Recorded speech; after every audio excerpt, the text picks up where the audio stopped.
Friends, बहुत सारे नए राइटर्स मुझसे अक्सर कमेंट्स में, ईमेल्स में, इंस्टाग्राम पर पूछते रहते हैं कि जितने भी स्क्रिप्ट राइटिंग की डेवलपमेंटल स्टेजेस होती है उन सभी डेवलपमेंटल स्टेजेस में स्क्रिप्ट को रजिस्टर करवाना ज़रूरी होता है, तो ऐसा क्यों होता है। यानी जैसे आप सिनॉप्सिस लिखते हैं, प्लॉट लिखते हैं या फिर वन लाइनर स्टोरी लिखते हैं, तो उन सभी को आपको रजिस्टर करवाना होता है, तो आखिर ऐसा क्यों होता है। और ये भी मैं आपको बताने वाला हूँ कि आप एकदम ज़रूरी से ज़रूरी अगर कुछ रजिस्टर करवाना चाहते हो तो आपको क्या क्या रजिस्टर करवा लेना चाहिए। क्योंकि बहुत सारे नए राइटर्स रहते हैं, वो लोग सोचते हैं कि सभी चीज़ों को रजिस्टर ना करवा करके कुछ मेन चीज़ों को करवा लेना चाहिए। तो क्या मेन चीज़ों को आपको कम से कम रजिस्टर करवा लेना चाहिए, ये भी मैं आपको इस वीडियो में बताने वाला हूँ। तो अगर आप एक नए राइटर हैं तो इस वीडियो को बिल्कुल भी मिस मत कीजिए, पूरा लास्ट तक देखिए। चलिए शुरू करते हैं आज का वीडियो। हाय फ्रेंड्स, मैं हूं आकाश रजक और आप देख रहे हैं आरएस फिल्म्स प्रोडक्शंस। फ्रेंड्स, अगर आप हमारे चैनल पर नए हैं तो इसे सब्सक्राइब जरूर कर लीजिए और मुझे इंस्टाग्राम पर भी फॉलो कीजिए। मेरी इंस्टाग्राम आईडी की लिंक आपको इस वीडियो के डिस्क्रिप्शन बॉक्स में मिल जाएगी। इंस्टाग्राम पर मैं शॉर्ट वीडियोस डालता रहता हूं जो फिल्म मेकिंग से रिलेटेड होती है और आपके लिए बहुत हेल्पफुल है। तो फ्रेंड्स, अगर मान लीजिए कि आपने एक स्क्रिप्ट लिखा तो आप उसे अलग अलग स्टेजेस में लिखते हैं। सबसे पहले आप उसका कॉन्सेप्ट तैयार करते हैं, फिर सिनॉप्सिस तैयार करते हैं, फिर प्लॉट तैयार करते हैं, फिर वन लाइनर स्टोरी तैयार करते हैं, फिर स्टोरी तैयार करते हैं, फिर स्क्रीन प्ले या स्क्रिप्ट तैयार करते हैं।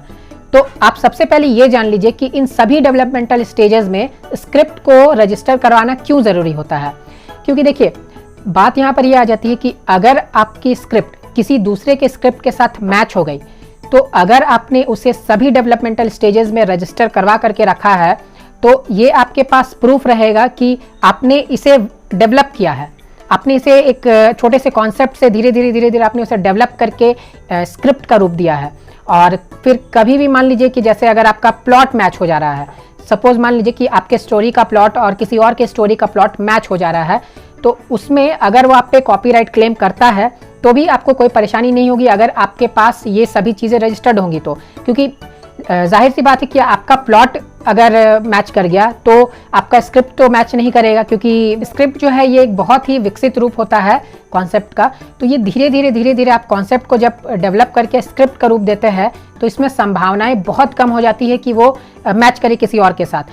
अगर मैच करेगा भी तो कुछ पार्ट मैच करेगा, लेकिन पूरा स्क्रिप्ट, पूरी की पूरी स्क्रिप्ट जो है वो मैच करना बहुत ही मुश्किल है।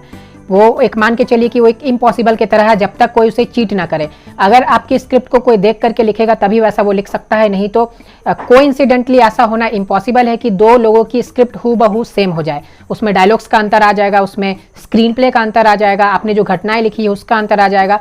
तो अगर मान लीजिए कि आपकी कोई भी डेवलपमेंटल स्टेज में वो मैच कर जाती है तो आपके पास अनदर प्रूफ रहेगा, आपके पास कुछ और भी रहेगा कि देखिए मेरा प्लॉट जो है वो मैच हो जा रहा है, तो मेरे पास इसका वन लाइनर स्टोरी भी लिखा हुआ है, इसे मैंने और अपने से डेवलप किया है, फिर स्क्रिप्ट भी मेरे पास है, इसे मैंने अलग से डेवलप किया है। तो इसलिए ज़रूरी होता है कि आप स्क्रिप्ट को हर डेवलपमेंटल स्टेज में रजिस्टर करवाते जाए।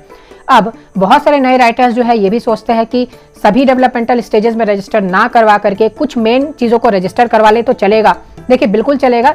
मैं आपको ये बता देता हूँ कि आपको क्या क्या रजिस्टर करवा लेना चाहिए कम से कम। सबसे पहले तो आपको कॉन्सेप्ट या सिनॉप्सिस में से कोई एक रजिस्टर करवा ही लेना चाहिए।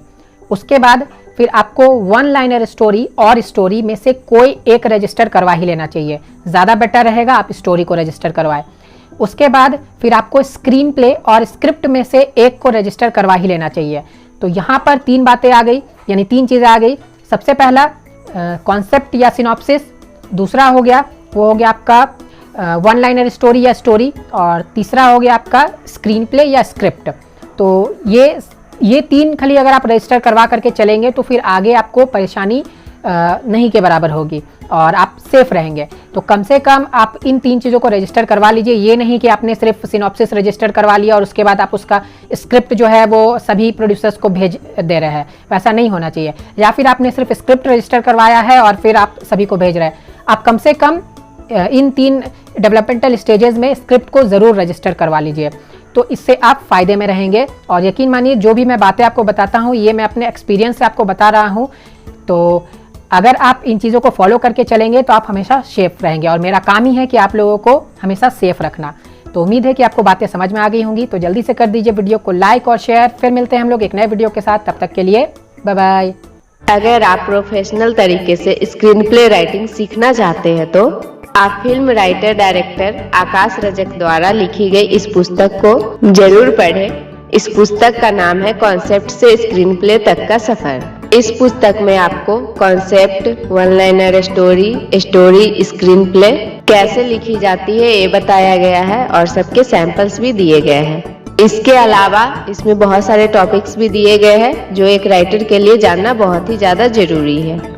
स्क्रिप्ट राइटिंग के अलावा एक राइटर को स्क्रीन प्ले ट्रांजिशन की भी पूरी जानकारी होनी चाहिए। स्क्रीन प्ले ट्रांजिशन पर भी एक बुक है जिसका नाम है A to Z screen play transition. इस बुक में सभी तरह के स्क्रीन प्ले ट्रांजिशन को विस्तार से बताया गया है, जैसे fade in, fade out, dissolve to, intercut, jump cut आदि। स्क्रिप्ट राइटिंग और स्क्रीन प्ले ट्रांजिशन दोनों ही बुक खरीदने के लिए लिंक आपको इस वीडियो के डिस्क्रिप्शन बॉक्स में मिल जाएंगे। आप इन दोनों बुक्स को जरूर खरीद कर पढ़ें। दोनों ही बुक के प्राइसेस बहुत अफोर्डेबल हैं। आप इस बुक को खरीदने के बाद अपने मोबाइल, लैपटॉप या कंप्यूटर में आसानी से पढ़ सकते हैं। धन्यवाद।